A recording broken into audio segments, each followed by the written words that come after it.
What's up guys, my name is Ace, and with the XDefiant server test, this should be over now by the time this video goes live unless they decide to extend it. I managed to get several hours of gameplay time over the weekend, unfortunately not quite as much as I would have liked, but with that gameplay time that I got, as well as a bunch of testing that I did, I do have some very specific bits of feedback that I wanted to provide that I feel could tighten things up and make the game feel a bit better. Because I've got to say, as much as I've been enjoying many aspects of XDefiant, and as much as I like much of what they're doing with the game, there are still certain areas of the game that just feel off to me. And this is something I have noticed a little bit in previous tests, but I couldn't quite put my finger on it, so I really tried to dive in this time around and try to figure out exactly what's going on and exactly what feels off about this. And I've definitely found a few things at least that I think are contributing to this off feeling. Now, I do want to clarify a few things up front here before we get into it. First off, it's definitely not like XDefiant is totally unplayable in its current state, and I'm still able to perform generally quite well in this game. So this isn't just one of those skill issue things like, I can't keep up, therefore I'm complaining. It's more so I've been noticing a very disconnected feeling from my character, where subtle things just aren't reacting and performing the way I would expect. It's like my inputs aren't always yielding the outputs that I'm expecting out of my character. And this leads me to the next thing I want to clarify. This has little, if anything, to do about aim assist. I also see a lot of people, as soon as you bring up the fact that something feels off about it, especially when you're a controller player, people are just like, well, you're just used to COD's super strong aim assist. That's not the case. If anything, doing my testing with this, the aim assist may even be a little bit stronger in XDefiant compared to Call of Duty. But primarily, the issues I'm referring to are taking place even when there are 0 enemies present. It has nothing to do with the aim assist against characters. I get the same disconnected feeling when I'm just running around and shooting at walls trying to get a feel for guns and their recoil and the character movement in general. Now, I also understand with this feedback, I am coming from the perspective of a COD controller player, and I get it, not every single game needs to feel just like Call of Duty does. But in saying that, in my opinion at least, COD has set the gold standard when it comes to controller feel for an FPS game. And again, I'm saying this even when you eliminate aim assist from the equation. Just the general feel of your character and shooting and controlling recoil feels significantly better in COD than XDefiant, and therefore I am going to be doing a lot of comparisons with Call of Duty. And then finally, before we get into the feedback, much of this is going to seem very nitpicky. I understand that. I am going to be isolating some very small mechanics in the game, which on their own might seem like really insignificant things, but it's all of these little things that add up to make the general feel for a game. And when a bunch of these little things are feeling off, the general feel is going to be off. And with that out of the way, finally we can get into the actual feedback that I've got here. And we're going to start this off with the very general movement and gun feel. And one of the biggest things that I've noticed here that is very different in XDefiant compared to what I would normally be used to in an FPS game, not just Call of Duty, but other FPS games as well, this has to do with your gun recentering after recoil is applied. What I notice here is if you fire a full auto gun, the recoil will apply,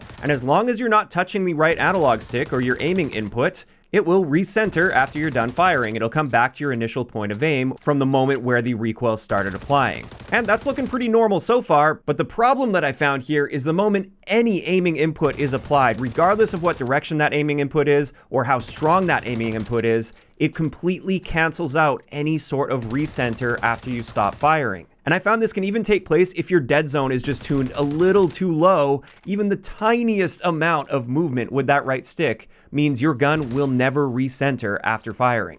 And this is a really big deal when it comes to overall feel, coming from other games that will typically only reject a recenter if you move your aim point upwards or if you overcompensate and move your aiming point to below the initial origin when you started firing and that recoil took place.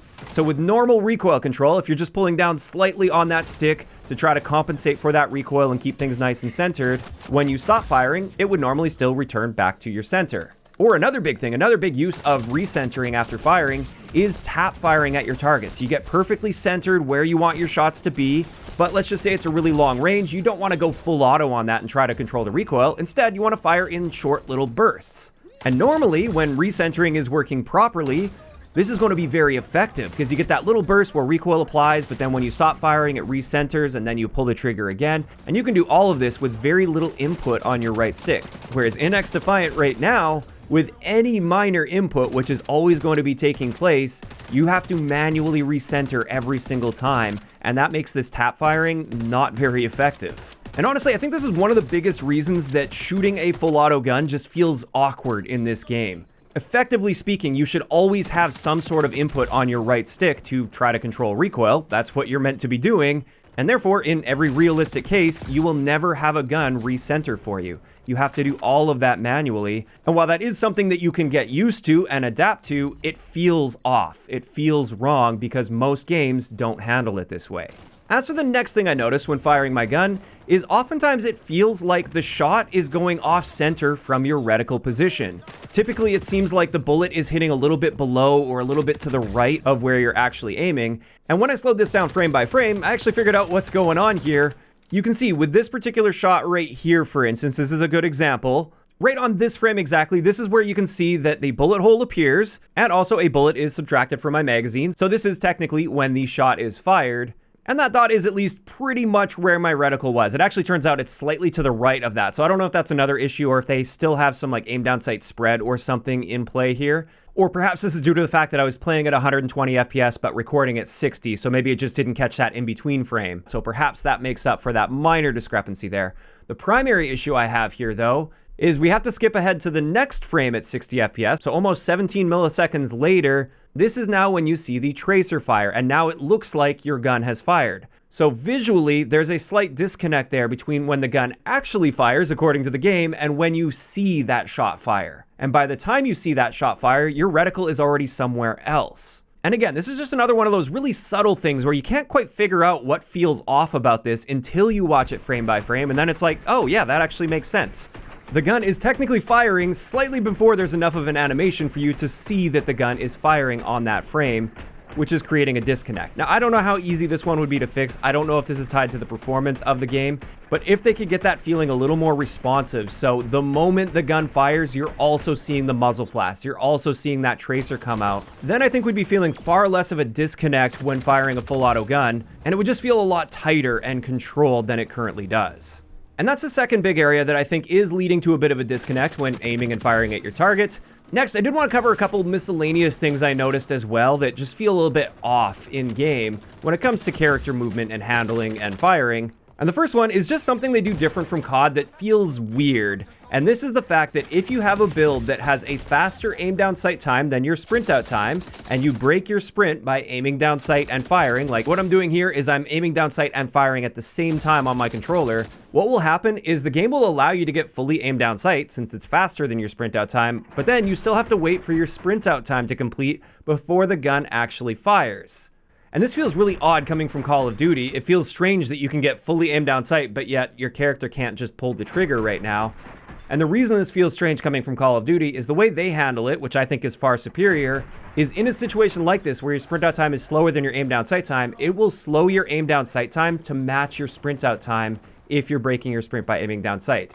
So this means there's never a situation where you can be aim down sight but unable to fire your gun after a sprint in Call of Duty, and that feels much more natural. It doesn't feel as jarring. And I know this one is quite nitpicky, and it only applies to certain builds where you are creating that setup where your aim down sight speed is faster than your sprint out speed. But I still thought this was something I'd mention here since I think this one would be a much easier fix if they decide to go that route. Next, another minor annoyance that I noticed in this build of the game is I set my left dead zone a little bit too low. And when you do this, or when you make a very small movement with your left analog stick, you can see that hipfire reticle is tracking with the gun, and it's moving quite a bit. This was throwing me off a lot, because that movement seems far more exaggerated than my actual character movement side to side, and it actually appears to be following the rotation of the gun, which just leads to a really jarring visual that was quite annoying, actually. I know this one seems extremely minor, and it is. It's not really going to affect my performance all that much in a game. And perhaps this is something where, with the full build of the game, we can get a setting where we can just turn off any sort of crosshair bobbing, so it doesn't track with the gun at all. I would definitely prefer that, even if technically my point of aim while hip firing is slightly off of that. I wouldn't mind that being the case, as long as I could get this so it's not moving around my screen nearly as much with the tiniest bit of movement. And on a similar topic of bobbing, let's talk a little bit about head bobbing when you initiate a sprint. This is something I really noticed in this build. I don't know if it was like this in the previous builds, but I never really noticed it in the past until this one. But every time I initiate a sprint, you can see just how much camera movement is there, and I find that to be quite a jarring movement. And I do think this is one of those little things that's leading to an overall clunky feeling with the game. I do understand that little bit of camera movement just to inform the player that they are now activating sprint and changing into a different speed. But as it is currently, it's just way too much in my opinion. And those are the main general things that I noticed that I think are leading to a general clunky feeling in-game when it comes to actual gameplay mechanics. Another thing I want to mention though is the settings. The settings I really struggle with in XDefiant much more than most other shooters, even outside of Call of Duty. I just find that it takes a long time to dial these in. And with this, I honestly don't know exactly what feels so wrong with this. I think it has something to do with the aim response curves just not feeling right. I've played around with all of them. I've played around with different acceleration values. And while I've got it in a place where I'm at least semi-comfortable and I can kind of get by with it, I still have yet to get it into a place where it feels genuinely good to move my character around and move my aim around. So I wish I could provide a little more detailed feedback when it comes to this, but it's just one of those things where it just feels off and I can't figure out exactly why. I did do a quick test on input lag on PlayStation 5, and it turns out the input lag is fine in the game's current state. There wasn't any massive difference here, so I don't believe that's an issue at all like it was in one of the earlier tests that I pointed out. So it's something else with the settings, and I think it has something to do with the curves and the acceleration that just feels weird to me. And then finally, just to wrap up the last of my feedback here, let's just talk briefly about the netcode with this test. This is the one area where they've apparently been working really hard on the background to get this netcode sorted out. And my experience with this was pretty mixed. I do think it was better overall than what we were experiencing in previous tests, but I was still having a lot of matches where things were just not feeling good at all netcode-wise. I had plenty of situations where I was dying way behind hard cover, and the enemy wasn't using the fire rounds or anything. It's not like it was that was taking place. I was actually taking damage from bullets well after I should have been out of that character's line of sight. And then on top of that, there were some matches, not all of them, but some matches, there was a really big disconnect for me when it came to the feeling of my time to kill versus my time to die. Like, it just felt I had to pump round after round after round into people in order to get a kill on them. And yet on my end, when I'm getting shot, it feels like I'm dying in just 2 or 3 bullets. It's nearly instant. And it's obviously just a frustrating feeling having that disconnect where it just feels like the enemies are dealing so much more damage than you're dealing, even though you know that's not the case, and it's just something to do with the netcode. So I hope they were able to gather a whole lot of data with this test. I know that was a big purpose of this test, was stress testing the servers and collecting data. Because based on my experience so far this weekend at least, I still don't think netcode is in a great state with XDefiant. And there we go, that is going to wrap it up for the feedback that I wanted to provide from this server test. And while I know I have been very critical in this video, I am rooting for XDefiant. I do want XDefiant to succeed. I definitely don't want to come off as like a hater to this. I want to help them get this game into a better place if possible. Because in its current state, it still feels like it's just lacking in some areas. And that's unfortunate because I really want to be excited for this game. I really want to be excited to hop on and play. But as I've been playing throughout this server test, it just feels not amazing. It feels okay. It feels fine, like you can play with it, but it just doesn't feel great to me. And I think there's still a lot of room for improvement in various areas. And I'll be completely honest, based on what we're seeing right now, I am a little bit concerned about the success of XDefiant going forward. I don't know if they can afford another really long delay to make tons and tons of changes, and yet if it launches in a state really similar to where we're at right now, I'm a little bit worried that they won't be able to maintain enough of a player base long term to get those issues worked out. And honestly, I do feel a bit bad for saying that because I know some of the developers will likely be watching this video, but I'm just trying to provide the most honest feedback possible, and that's currently how I'm feeling about XDefiant. Now, of course, these are just my thoughts, and this is where I want to hear from you guys in those comments down below. For those of you guys that did hop on and try this server test, how are you feeling about the game in general? Do you think it felt really good, really bad, somewhere in between? Just let me know all of those thoughts down below. If you enjoyed the video, a like rating is always appreciated, and don't forget to subscribe for more if you haven't already. I'll talk to you guys next time.